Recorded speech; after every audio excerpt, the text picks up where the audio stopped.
সে তাকাতেই আবার টেলিফোনটি বেজে ওঠে। সে তখন লক্ষ্য করে তার হাতে ফোনটি নেই। তারপর সে আবার কল রিসিভ করে।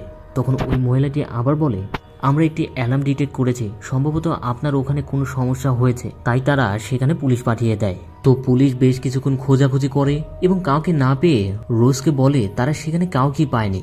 তখন রোজ বলে, তাহলে পিছনের দরজা খোলা কেন? তখন পুলিশ বলে, হয়তো আপনি লাগাতে ভুলে গেছেন, তাছাড়া এই অ্যালার্মগুলো ইদানিং আপনা আপনি বেজে ওঠে। তারপর পুলিশ যাওয়ার সময় বলে, আবার কোনো সমস্যা হলে আমাদের কল দেবেন। তখন ট্রেভর চলে আসে এবং পুলিশকে দেখে একটু অবাক হয়। ঘরে ঢুকে রোজের কাছে জানতে চায় আসলে কি হয়েছিল।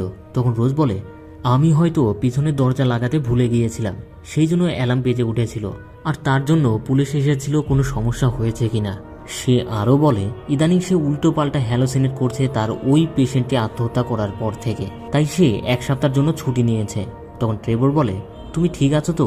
রোজ হাসি মুখে বলে, সে ঠিক আছে, যদিও সে ঠিক নেই তবুও সে চেষ্টা করছে ভালো থাকার।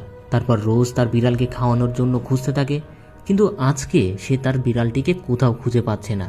রাতে সে আবার তার মাকে স্বপ্ন দেখতে পায়, তবে তার মা এবার জেগে উঠেছে। তখনই তার ঘুম ভেঙে যায়। তারপর সে ডাইনিং টেবিলে বসে একটি অডিও শুনতে থাকে, যেটা সে লরার সাথে কথা বলার সময় রেকর্ড করেছিল।